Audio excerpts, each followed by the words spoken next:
হাসিনাকে বিদায় দেওয়া কিংবা বঙ্গভবন থেকে বঙ্গবন্ধুকে সরানো সবেতেই যার হাত প্রত্যক্ষভাবে পড়েছে সেই নামটাই পদ্মা পারের জন্য বর্তমানে বিতর্কের শীর্ষে। নামটা মাহফুজ আলম।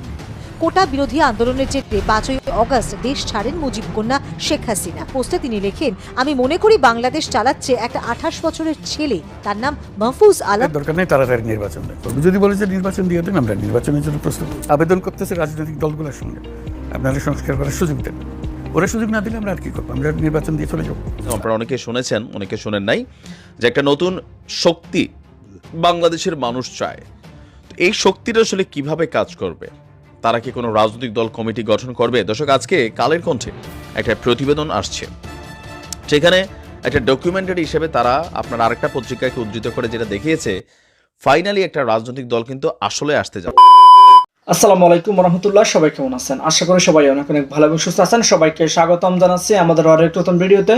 প্রতিদিনের মতো আমি আপনাদের সিরাত ফারুকি আবারও চলে আসলাম নতুন একটা ভিডিও নিয়ে। আজকের ভিডিও টাইটেল এবং থাম্বনেল দেখে ইতিমধ্যে ভিডিওর শুরুতে আপনারা কিছু অংশ বিশেষ দেখেছেন, ইতিমধ্যে বুঝতে পেরেছেন আজকের ভিডিওর মূল আলোচনা বা মূল বিষয়বস্তু কি। তো দর্শকের বিষয় নিয়ে আর বেশি বিস্তারিত বলবো না, কারণ বিস্তারিত বলতে গেলে ভিডিওটা অনেক লম্বা হয়ে যাবে। আমি সংক্ষেপে করার ক্ষেত্রে মূল আলোচনা চলে যাচ্ছে। তার আগে আপনার কাছে ছোট একটি অনুরোধ জানিয়ে রাখতে চাই, যদি আমাদের চ্যানেলটিতে এক নতুন থাকলেন চ্যানেলটি সাবস্ক্রাইব করে সাথে থাকবেন। যদি ইতিমধ্যে সাবস্ক্রাইব করেছেন তাহলে আপনাদেরকে অসংখ্য ধন্যবাদ জানাচ্ছি। তো দর্শক, আর বেশি কথা না বলে আমরা ভিডিও ফুটেজগুলোর মাধ্যমে বাকি বিস্তারিত অংশগুলো দেখে। হাসিনাকে বিদায় দেওয়া কিংবা বঙ্গভবন থেকে বঙ্গবন্ধুকে সরানো সবেতেই যার হাত প্রত্যক্ষভাবে পড়েছে সেই নামটাই পদ্মা পারের জন্য বর্তমানে বিতর্কের শীর্ষে। নামটা মাহফুজ আলম। কোটা বিরোধী আন্দোলনের জেরে 5ই অগস্ট দেশ ছাড়েন মুজিব কন্যা শেখ হাসিনা। এরপর থেকে বাংলাদেশে গঠিত হয়েছে অন্তর্বর্তীকালীন সরকার। সেই সরকারের প্রধান উপদেষ্টা হয়ে দেশ চালাচ্ছেন শান্তিতে নোবেল পুরস্কারপ্রাপ্ত মোহাম্মদ ইউনুস। ইউনুসের নেতৃত্বাধীন জীবনযাপনে অনেকটাই পট পরিবর্তন দেখেছে এই নতুন বাংলাদেশ। হিন্দু বিদ্বেষী মনোভাব বারবারই চাপা আগুনে ঘৃতাহুতি দিচ্ছে। হাসিনা পতনের পর থেকেই যে এই মনোভাব আরও মাথাচাড়া দিচ্ছে তার বলার অপেক্ষা রাখে না। তবে প্রশ্ন হলো, শান্তি নোবেল পুরস্কারপ্রাপ্ত ইউনুসের আমলে এত অশান্তি কেন? সেই শান্তি কি তিনি নিজেই চান না, নাকি ইউনুসকে পুতুল করে কলকাঠি নাড়ছেন অন্য কেউ? এই প্রশ্নের উত্তর খুঁজতে ফিরে যেতে হবে হাসিনার পতনের সময়, অর্থাৎ কয়েক মাস আগে। যে আন্দোলনের জেরে শেখ হাসিনা সরকারের পতন হয়েছিল, সেই আন্দোলনের মাথা হিসেবে মাহফুজ আলমকে তুলে ধরেছেন বাংলাদেশের অন্তর্বর্তীকালীন সরকারের প্রধান মোহাম্মদ ইউনুস। এই মাহফুজকে আবার জঙ্গিও বলা হয়েছে, কিন্তু কে এই মাহফুজ আলম? আসুন জেনে নেওয়া যাক। যে বৈষম্য বিরোধী ছাত্র আন্দোলন সংগঠনের নামে বাংলাদেশে হাসিনা বিরোধী আন্দোলন চলেছে, সেই সংগঠনের লিয়াজো কমিটির সমন্বয়ক ছিলেন মোহাম্মদ মাহফুজ আলম। সম্প্রতি তাকে অন্তর্বর্তীকালীন সরকারের প্রধান উপদেষ্টা মোহাম্মদ ইউনুসের বিশেষ সহকারী হিসেবে নিয়োগ করা হয়েছে। তবে নাহিদ ইসলামের মতো সামনের সারিতে থাকতেন না মাহফুজ, পেছন থেকে পুরোটা কন্ট্রোল করতেন বলে বিভিন্ন মহলের তরফে দাবি করা হয়েছে। ইউনুসের বিশেষ সহকারী মাহফুজকে সচিব পদমর্যাদার বেতন, আনুষঙ্গিক সুবিধে দেওয়া হচ্ছে। জানা যায়, এই মাহফুজ আলম মাদ্রাসা থেকে উঠে এসেছেন। মাহফুজ ঢাকা বিশ্ববিদ্যালয়ের আইন বিভাগের 2015-16 শিক্ষাবর্ষের ছাত্র। তার বাড়ি লক্ষ্মীপুর উপজেলার রামগঞ্জ উপজেলার ইসাপুর গ্রামে। গণতান্ত্রিক ছাত্র শক্তির তাত্ত্বিক নেতা হিসেবে ক্যাম্পাসে পরিচিত 28 বছরের মাহফুজ। বৈষম্য বিরোধী ছাত্র আন্দোলনের নেতৃত্বে ছাত্র শক্তির নেতারাই ছিলেন শুরু থেকে। মাহফুজকে নিয়ে আগেই সুর চড়ান বাংলাদেশের বিতর্কিত সাহিত্যিক তসলিমা নাসরিন। ফেসবুক পোস্টে তিনি লেখেন, আমি মনে করি বাংলাদেশ চালাচ্ছে একটা 28 বছরের ছেলে, তার নাম মাহফুজ আলম বা মাহফুজ আবদুল্লাহ। মোহাম্মদ ইউনুসের বিশেষ সহযোগী সে।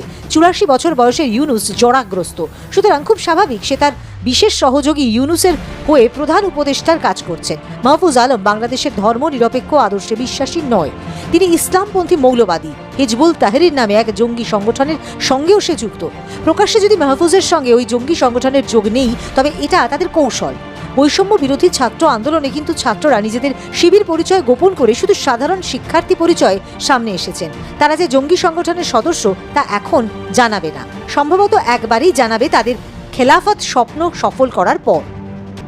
গত 28 অগস্ট এই মাহফুজ আলমকে বাংলাদেশের অন্তর্বর্তীকালীন সরকারের প্রধান উপদেষ্টার বিশেষ সহকারী পদে চুক্তিভিত্তিক নিয়োগ করা হয়। তখন বলা হয়েছিল, প্রতিরক্ষা এবং জাতীয় সংহতি উন্নয়ন বিষয়ক দায়িত্ব পালনে প্রধান উপদেষ্টাকে সহায়তা করবেন তিনি। তবে এই প্রথম আন্দোলনের সঙ্গে হাতেখড়ি হয়নি মাহফুজের। বাংলাদেশের প্রধান উপদেষ্টা কার্যালয়ের প্রেস সেক্রেটারি শফিকুল আলম দাবি করেছেন, 2018 সালে ছাত্র আন্দোলনের সঙ্গে যুক্ত ছিলেন। বন্ধু আখতার হোসেন বা আকরম হোসেনের মতো আন্দোলনে প্রবল সক্রিয় ছিলেন না। আর এবার যখন নাহিদদের হাত ধরে গণতান্ত্রিক ছাত্র শক্তি আত্মপ্রকাশ করে তখন আন্দোলন নিয়ে আগ্রহ বৃদ্ধি পায় মাহফুজের। তবে বরাবর ব্যাকফুটে থাকা মাহফুজকে নিয়ে এত বিতর্ক কেন? সম্প্রতি বঙ্গভবনের দরবার হল থেকে বঙ্গবন্ধু শেখ মুজিবুর রহমানের ছবি সরানো তথ্য এবং ছবি সংবাদ মাধ্যমে প্রকাশ করেন তিনি। সেই ছবিতে মাহফুজ আলমকে দরবার হলে দাঁড়িয়ে থাকতে দেখা যায়। তিনি যে জায়গায় দাঁড়িয়ে ছবিটি তুলেছেন সেখানকার দেয়ালে আগে শেখ মুজিবুর রহমানের ছবি ছিল, অথচ তিনি যে ছবিটি পোস্ট করেছেন সেখানে শেখ মুজিবুর রহমানের ছবি দেখা যায়নি। শুধু তাই নয়, ওই পোস্টে মাহফুজ আলম লেখেন ৭১ পরবর্তী ফ্যাসিস্ট নেতা শেখ মুজিবুর রহমানের ছবি দরবার হল থেকে সরানো হয়েছে। এটা আমাদের জন্য লজ্জার যে আমরা ৫ই আগস্টের পর বঙ্গভবন থেকে তার ছবি সরাতে পারিনি। ক্ষমা প্রার্থী। কিন্তু মানুষের মধ্যে জুলাইয়ের চেতনা বেঁচে থাকা পর্যন্ত তাকে কোথাও দেখা যাবে না। শেখ মুজিব এবং তার মেয়ে বাংলাদেশের জনগণের সঙ্গে যা করেছেন তার জন্য আওয়ামী লীগকে অবশ্যই দায় স্বীকার করতে হবে, ক্ষমা চাইতে হবে। এর মধ্যে রয়েছে অগণতান্ত্রিক ৭২-এর সংবিধান থেকে শুরু করে দুর্ভিক্ষ, হাজার হাজার কোটি অর্থ পাচার, হাজার হাজার ভিন্ন মতাবলম্বী এবং বিরোধীদের বিচার বহির্ভূত হত্যা। তাহলে বলে যে এগুলো কোনোটাই দরকার নেই, তাড়াতাড়ি নির্বাচন দেয়। যদি বলে যে নির্বাচন দিয়ে দেন, আমরা নির্বাচনের জন্য প্রস্তুত। আবেদন করতেছে রাজনৈতিক দলগুলোর সঙ্গে, আপনারা সংস্কার করার সুযোগ দেন। ওরা সুযোগ না দিলে আমরা আর কি করবো? আমরা নির্বাচন দিয়ে চলে যাবো। আর আমরা তো এই কাজের মানুষ না, আমরা বাইরের থেকে নিয়ে এসছি, তারাই পছন্দ করে এনেছে।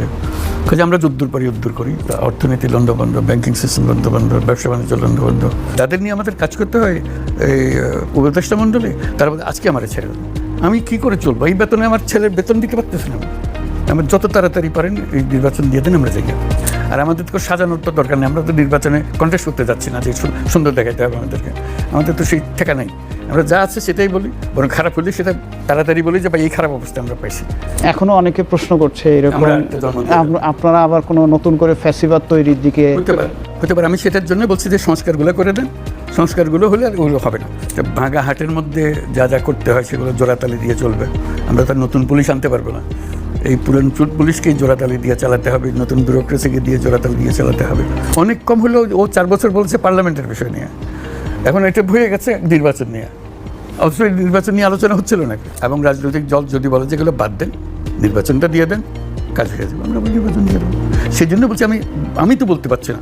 দ্রব্যমূল্য আপনার সরকারের সবচেয়ে একটা চ্যালেঞ্জিং, এবং আপনিও বারবার বলছেন আর কি।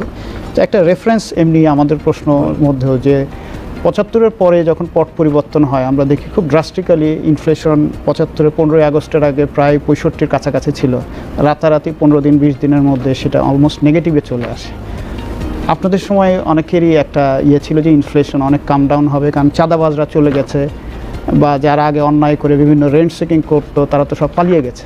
দ্রব্যমূল্য কমছে না কেন? সেটা আপনারা রিপোর্ট করতেছেন কেন, কমতেছেন, এটা আমার বলার তো দরকার নাই। 6টা বন্যা গেছে, সেটার ধকল সহ্য করতে হচ্ছে। ফসল নষ্ট হয়েছে, সবজি নষ্ট হয়েছে, এক জায়গায় তো না, বিভিন্ন জায়গায় এটা হয়েছে। কাজে সেটার একটা ধকল। তারপর যেগুলো ইম্পোর্ট করা হচ্ছে সেগুলোর হলো যে এক্সচেঞ্জ রেট চেঞ্জ হয়ে গেছে, এক্সচেঞ্জ এই টাকা এই ডলারের পরিবর্তন হয়ে গেছে, কাজে সেখানে খরচ বেশি হচ্ছে। এই জন্যই ইনফ্লেশন হাই হয়ে গেছে। স্যার, ব্যাংকিং খাত সংস্কার নিয়ে ইতিমধ্যে আপনি নিজেও আপনার বক্তৃতায় বলেছেন অনেকগুলো ভালো উদ্যোগ নেওয়া হয়েছে। একই সঙ্গে আমরা এটাও দেখছি যে আমানতকারীরা তারা আগেও যখন বড় বড় ব্যাংক ডাকাতরা ব্যাংকে তসরুপ করেছে তখনও অসুবিধার মধ্যে ছিল, এখনও নতুন পরিস্থিতিতে অসুবিধায় পড়েছে। কিন্তু আমানতকারীরা তো আপনার কাছে প্রত্যাশা যে তারাই ভোগান্তির মধ্যে পড়বেন। এটা হলো যে এখন অপশনগুলো কি, একটা হলো যে টাকা দিয়ে দাও, ব্যাংক বন্ধ করে দাও, জিসি আর টাকা দিতে পারতেছে না, তার চেয়ে অল্প অল্প করে দিয়ে ব্যাংক বাঁচিয়ে রাখো। বহু রকম বড় বড় প্রতিষ্ঠান বেতন দিচ্ছে না, এটা কি করা যাবে? এটাকে বন্ধ করে দেওয়া, বিক্রি করে দেওয়া? বিক্রি করা হলে আইনের প্রশ্ন আছে, কার জিনিস আমি বিক্রি করতেছে। সে যদি তেল আমদানি না করে, আমি ভোজ্য তেল পাচ্ছি না। সে যদি চিনি না আমদানি না করে, আমি চিনি পাচ্ছি না। কাজে তাদেরকে চালু রাখবে, চিনি আসবে, নাকি বন্ধ করে দিয়ে চিনি বন্ধ করে আরেকজনকে চিনি আনতে হবে? কে চিনি আনবে? কাজে এইগুলো দোটানার বিষয়। আমরা স্বয়ংসম্পূর্ণ হয়ে গেছিলাম, এখন স্বয়ংসম্পূর্ণ আর নাই। এই 6টা বন্যার কথা বললাম, একবার ঠিক মৌসুমের ধান কাটার আগে নষ্ট হয়ে গেল সব। কাজে এই বিরাট একটা ঘাটতি, সেই ঘাটতি পূরণের জন্য এখন ইম্পোর্ট করতে হচ্ছে আমাদেরকে। এটা সাংবাদিকতার বিষয় না, এটা হলো যে একটা জায়গায় যাওয়ার অনুমতি পাওয়া আর না পাওয়া। আমি টেলিফোনে সব কাজ এখান থেকে বসে করে ফেলতে, শুধু ঢুকতে পারতেছে না। ঢোকার অধিকারটা নেওয়া হয়েছে এবং সেটা আইনে বলা আছে, এই কার্ড যে কোনো সময় বাতিল। আমি আমার আগের ভিডিওতে বলছিলাম যে কারা কারা মনে করেন যে বাংলাদেশে আসলে আরও একটা রাজনৈতিক দলের প্রয়োজন আছে। আমরা গত 53 বছরে 4টা দল পেয়েছি, যেগুলো বেসিক্যালি লিড করে বাংলাদেশকে। আওয়ামী লীগ, বিএনপি, জামাত এবং জাতীয় পার্টি। 4টা দলেরই 4টা দল কেউ 71-এ বাংলাদেশ নিয়ে খেলছে, তারপরে কেউ ক্ষমতাকে পুঁজি করে স্বাধীনতা পরবর্তী সময় বাংলাদেশকে নিয়ে খেলছে। তো যতই খেলাখেলি করুক, দিন শেষে আমরা ঘুরে ঘুরে আবার তাদের কাছে যেতে হয়েছে। বাংলাদেশকে এই দলের বিপরীতে ওই দল এইভাবেই কিন্তু একটা ফরম্যাটেড করা হয়েছে। তো সেই ফরম্যাটে গেল 2 দিন আগে আপনি যখন সার্জিসের একটা ভিডিও আমি দিয়েছিলাম, আপনারা অনেকে শুনেছেন, অনেকে শোনেন নাই, যে একটা নতুন শক্তি বাংলাদেশের মানুষ চায়। তো এই শক্তিটা আসলে কিভাবে কাজ করবে, তারা কি কোনো রাজনৈতিক দল কমিটি গঠন করবে? দর্শক, আজকে কালের কণ্ঠে একটা প্রতিবেদন আসছে, সেখানে একটা ডকুমেন্টারি হিসেবে তারা আপনার আরেকটা পত্রিকাকে উদ্ধৃত করে যেটা দেখিয়েছে, ফাইনালি একটা রাজনৈতিক দল কিন্তু আসলে আসতে যাচ্ছে। সার্জিসটা বলছিল -2 কেন, +2 দরকার। বাংলাদেশের মানুষ রাজনীতিতে একটা পরিবর্তন চায়, যে এখানে নতুন কেউ আসুক, যেন আমাদের যেই প্রধান 2টা দল তারা যেন চাপ ফিল করে যে না আমরাই সর্বা বিষয়টা তা না। যেমন আওয়ামী লীগকে নিষিদ্ধের পক্ষে বিএনপি না, কেন? কারণ কালকে আবার বিএনপিকে নিষিদ্ধের ইস্যু আসতে পারে, তখন যেন আওয়ামী লীগ তাদের পক্ষে থাকে। এই যে একটা ধরেন দ্বৈত নীতি, এই নীতিগুলো থেকে বের হইয়া ছাত্ররা মনে করছে যে আরও একটা নীতি দরকার, সেটা হবে নতুন একটা রাজনীতি। সেই নতুন রাজনীতি বৈষম্যের বিরুদ্ধে কথা বলবে, কিন্তু প্রশ্ন হচ্ছে এটা কতটা সফল হবে। জাতীয় নাগরিক কমিটি একটা টিম মার্কেটে আছে, আপনারা দেখেছেন তাই না? এটা কি বলে যে অভ্যুত্থান পরবর্তী সময় তারা সামনে আসছে। এখন আমরা বেশ কয়েকটা পত্রিকাতে যেই যতগুলো তথ্য বুঝতে পারছি, এই জাতীয় নাগরিক কমিটিটাই হচ্ছে আগামী দিনের রাজনৈতিক প্ল্যাটফর্ম ছাত্রদের। তবে এখানে কিছু কঠিন মাস্টার প্ল্যান করা হয়েছে। যেমন উপদেষ্টারা, তারা তো সাংগঠনিকভাবে আর কোনো নির্বাচন করতে পারবে না, নাহিদ এবং আসিফ। তো প্রথমেই যখন এই টিমটা তৈরি করা হয়েছে, সার্জিস এবং হাসনাতকে বাহিরে রাখা হয়েছিল। তারপর বিভিন্ন লিয়াজু কমিটি হইল, এরপর আসলো জাতীয় নাগরিক কমিটি। জাতীয় নাগরিক কমিটি তৈরি হওয়ার পরে তারা বলছে যে তারা সিভিল সোসাইটির কাজটা করবে, বাট তাদের মধ্যে একটা অংশ রাজনীতিতে যেতে পারে। তো রাজনীতিতে গেলে কিভাবে যাবে? তারা নতুন একটা দল তৈরি করবে। সেই দলটার উদ্দেশ্যেই কিন্তু যে সারা বাংলাদেশে আপনি দেখেন সমন্বয়কদের বিভিন্ন বৈঠক, মিটিং। আবার এই জাতীয় নাগরিক কমিটি প্রত্যেকটা রাজনৈতিক দলের সাথে তারা বোঝাপড়া করছে, কথা বলছে, তারা জানতে চাচ্ছে। তারপরে পাশাপাশি জনগণকে নিয়েও তারা বিভিন্ন জায়গায় কমিটিগুলা গঠন করছে। তো এই জিনিসগুলা বেসিক্যালি তাদের আগামী দিনের রাজনীতির জন্য চিন্তা। তবে এখানে মূল ফেস হিসাবে হয়তো আমরা চেনা পরিচিত মানুষগুলারে দেখবো না, কিন্তু ব্যাকগ্রাউন্ডে তারাই কাজ করবে। এখানে বিষয়টা এমন হবে না যে সার্জিস এসে প্রধানমন্ত্রী পদ দাবি করতে পারে, অথবা প্রধানমন্ত্রী হয়ে যাবে, অথবা হাসনাত হয়ে যাবে, বিষয়টা তা না। এখানে যতটুকু আপনার কালের কণ্ঠ ডকুমেন্টারি আমি যতটুকু বুঝলাম, 12 কয়েকটা আর্টিকেল পড়লাম, যে বৈষম্যবিরোধী ছাত্র আন্দোলনের নেতারা এই মুহূর্তে আওয়ামী লীগ, বিএনপি, জামাতের বাহিরে বাকি যে রাজনৈতিক দলগুলো আছে তাদের সাথে কিন্তু কমিউনিকেট করছে। সেইখান থেকে হয়তো কোনো একটা দলকে প্রধান কইরা বা কোনো একজন ব্যক্তিকে প্রদান করা, দল না, তারা দলকে মানে শক্তিশালী করার পক্ষে না, ব্যক্তি। তো ব্যক্তিকে প্রদান করা নতুন একটা টিম তৈরি হবে, একটা দল তৈরি হবে। সেই দলের পেছনের বড় একটা শক্তি থাকবে এই বৈষম্য বিরোধী ছাত্র আন্দোলন প্ল্যাটফর্মের, যারা মনে করে যে বাংলাদেশে গতানুগতিক দ্বারা রাজনীতির বাহিরে আরও একটা শক্তি আমাদের দরকার, নতুন সেই রাজনৈতিক শক্তি। তো এখন এই জিনিসগুলা আপকামিং নির্বাচনের আগে এমনিতেই বিএনপির মধ্যে নানান সন্দেহ দানা বাঁধছে, যে কি বলা হয় যে নির্বাচন ডক্টর ইউনূস সাহেবের একটা বক্তব্যকে কেন্দ্র করে, এটা আবার আমাদের প্রেস উপদেষ্টা যিনি আছেন তিনি আবার এটা বলছেন যে না 4 বছরের বিষয়টা, আগামী থেকে সরকারের মেয়াদ হবে 4 বছর, ডক্টর ইউনূস সাহেব 4 বছর থাকবেন, বিষয়টা তা না। নির্বাচন নিয়ে নানান সংশয়, কেউ কেউ বলছেন এই কালক্ষেপণটাই করা হচ্ছে এই কি বলা যায় এই ছাত্রদেরকে একটা প্ল্যাটফর্ম দেওয়ার জন্য। তো প্রিয় দর্শক, কিন্তু আপনার সবাই ভিডিওটা দেখে বিস্তারিত বুঝতে পেরেছেন আজকের ভিডিওর মূল আলোচনা। ভিডিওটি দেখে আশা করি আপনার কাছে ভালো লেগেছে। ভিডিওটি কেমন লেগেছে কমেন্টে জানিয়ে ফেলুন। দেখাবো না কোনো ভিডিওতে, আমাদের চ্যানেলটিতে নতুন থাকলে চ্যানেল সাবস্ক্রাইব করে সাথে থাকবেন। এতক্ষণ সাথে থাকার জন্য সবাইকে অসংখ্য ধন্যবাদ। আজ এতটুকুই, দেখাবো না কোনো ভিডিওতে। ভালো থাকবেন, সুস্থ থাকবেন। চ্যানেলে নতুন থাকলে চ্যানেল সাবস্ক্রাইব করে সাথে থাকবেন। আল্লাহ হাফেজ।